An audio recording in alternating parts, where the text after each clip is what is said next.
Thank you so much, Larry. I wasn't going to leave your president alone that day, right? Right? They had the folks from Comcast, and they had the folks from NBC, and they had the folks from GE. They had everybody there. So we had a few important questions to ask them. And I have to tell you that one of the biggest reasons I couldn't leave him alone, just let him sit there on that dais with the others, was I went to LA County AFL-CIO convention, where I had my first opportunity to listen to your president. And I was inspired out there. So he inspired me that day, and I said, well, I got to give something back. When somebody inspires you, you have to give them something back, and you have to say, I'm also in solidarity with you. I couldn't live Mr. Cohen alone that day. I enjoyed him so much. He helped me also understand, because that's what we do for one another. We help each of us understand our roles, our responsibility, and the moment that we live in. And so I'd like to just spend a moment this morning sharing with you that there was that day. And I want to say I was so excited this morning because now I understand that the flight attendants in Chicago are also part. So let me just tell you, we have Continental and we have United Airlines. And when Continental United Airlines, when their CEO came before the Judiciary Committee, I also asked them some questions. And you should have seen them. I asked them some questions because it's amazing in Congress sometimes that you're all the workers, you make up all the people who live in my congressional district, but it seems as though very few questions get asked. Oh, how you doing, Mr. CEO? Good to see you. Thank you so much for economic opportunities back at home. Tell me they're not going to close that hangar and that repair shop and this and the other thing and the terminal, and my flight to Washington, D.C. isn't going to be interrupted. Okay, I guess that's okay, right? But you know, when I had the CEO of United Airlines, I asked him a simple question. I said, what about your compensation? And he was like, I said, well, how's your compensation based? And he said to me, 95% of it is based on the stock price of United Airlines. But he said it very proud, right? I said, really? Well, I Googled United stock price before I came over here. It's up 118% in the last year. I said, I just have a simple question for you. The flight attendants that are there and the pilots and the machinists who are all represented at the same table sharing, are they sharing in that 118% increase in the stock price of United Airlines? So,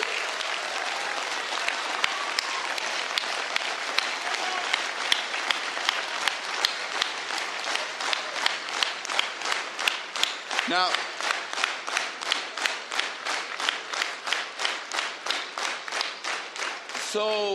so you know, it's almost as though in America, if you ask a question like that, but United, they're housed in Chicago.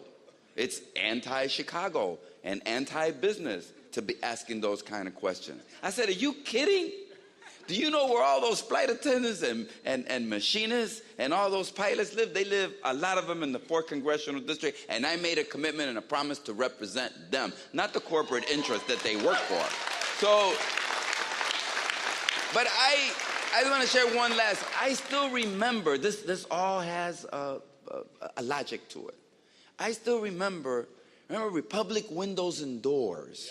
And it was December of 2008. And we had just distributed over $700 billion to Morgan Stanley, right? To Goldman Sachs, to Bank of America. Remember, it's over $700 billion so that we could unfreeze the credit markets. And here were the workers, about 300 of them. They took over the plant. They said, we're not going to leave this plant. But they had a right. It's like what other... Imagine all the windows and doors that were there that were going to go out as receivables, and they were going to bring in cash. They had put their work into them, right? They had spent hours and days manufacturing and creating that product, that wealth. And it was going to leave the plant, and they weren't going to be compensated because they were just shown the door. They give them 1 day notice, right? They showed up one day and they said, tomorrow you can all leave. Well, there's a federal law that says you got to give them 90 days notice. And so I remember I sat down there with the union members. And we went and sat down with the heads of Bank of America.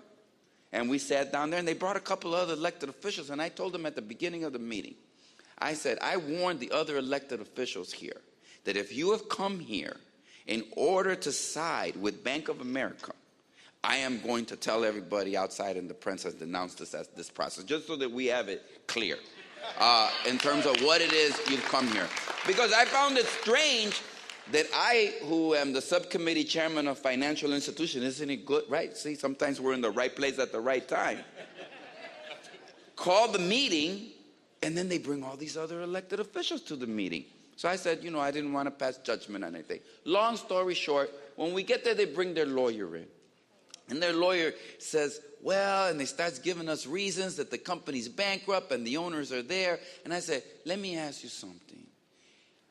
I happen to believe that at some point you guys discussed the federal law and the fact that you were supposed to give these workers that notice 90 days ago. And something tells me that somehow that wasn't important to you. So here's what I'm going to do. I'm going to ask the chairman, Barney Fink, of financial institution to subpoena every report, every email, every document, every conversation that you've had. And we're going to see, now if you feel confident that there was never a discussion about this 90-day notice, it's in the books, right? They're supposed to give this 90-day notice. Then you should feel pretty comfortable. And the lawyer, nice guy from the South, Tennessee, nice Southern accent. He says, Mr. Gutierrez, can I just have a moment to discuss this with my client? Sometimes they listen and sometimes they don't. This is a true story. Now, there were no cameras because, conversation inside. And they came back and they said, we got $1.6 million. And we think that, and I said, that's a good start. Then we called our folks at J.P. Morgan Chase, who we figured out owned 60% of the preferred stock in Republic Windows and Doors, and said, we're missing $400,000. And you know what they said? They said, Mr. Gutierrez, we will send our bankruptcy lawyers over immediately, because they didn't want the signs denouncing them and the public to know, and it was cheap to get out for $400,000. I just want you to know everybody got 90 days of health care, everybody got their vacation, everybody got their salary, everybody got their vacation pay. That's the true story of Republic Windows and Doors. But it was the workers that began it. It was men and women who said, okay, the odds are tough, but we're going to be tough also. They called their elected officials, and we were in the right place at the right time in order to make a difference on their behalf. Now, you say, well, Luis, did you come here? No, I got 100% AFL-CIO voting record. I mean, my dad was in a union. I come from working class. I'm never going to forget the roots and the people that I represent. And so I tell you about my 100%. So you say, wow, Gutierrez told a lot of good stories about, all the great things he's done. I tell you all of that for the following reason. Now imagine, we're going to have redistricting, right? We're going to have redistricting pretty soon. Every 10 years, Constitution says we have to do it. You think there's going to be more congressmen in Pennsylvania? Probably not. Probably not more in Illinois. Probably not more in New York, right? I don't want to sadden everybody from those states. We're probably not going to get. You know where we're probably going to have more congressmen? Probably in Florida, and in New Mexico, and in Utah, and in Arizona, and in Colorado, and in California. That's probably where we're going to get a lot of new congressmen, okay? And guess what? A lot of them are going to look, talk, and act just like me when they do all those new congressional districts. Now, I want to end this by telling you that the labor movement and you, this union, better than most, I won't say than all, but better than most, understands that the labor movement is a movement that gets nurtured, created, and grows because of their defense of civil and human rights. You've always been in the vanguard of civil and human rights in this country. From the very first women that were exploited in New York City in those sweatshops, as they were created unions to defend them. And so today, the issue of immigration and the issue of labor organizing have always been intrinsically interwoven in the history of the labor movement and in the history of justice in this country. And today, we have 12 million undocumented workers in this country who, yes, undermine the wages for everyone else. But the solution isn't just to wish that you're going to vanquish them. The solution is to give them the right to collective bargaining so that we can lift the wages of all workers here in this country. And together, we are going to legalize those 12 million people. We're going to legalize those 12 million people together. And when we I just want you to think a moment. I just want you to think a moment how that expands who we are and what we believe in.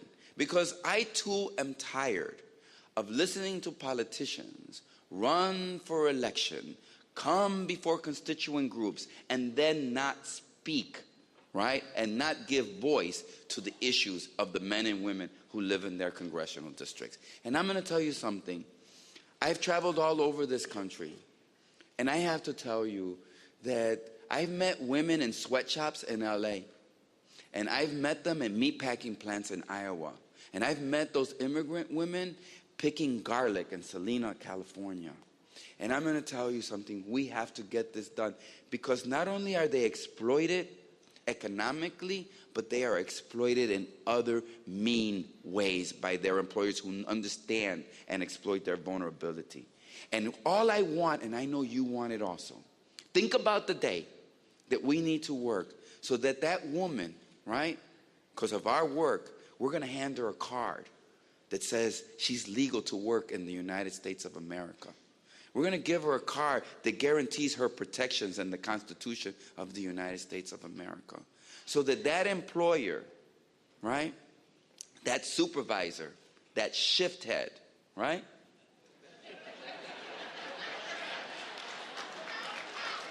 that has been exploiting and abusing her, that card gives her, right, the right and the confidence that she can dial 911 and send that man to jail for all that he's done.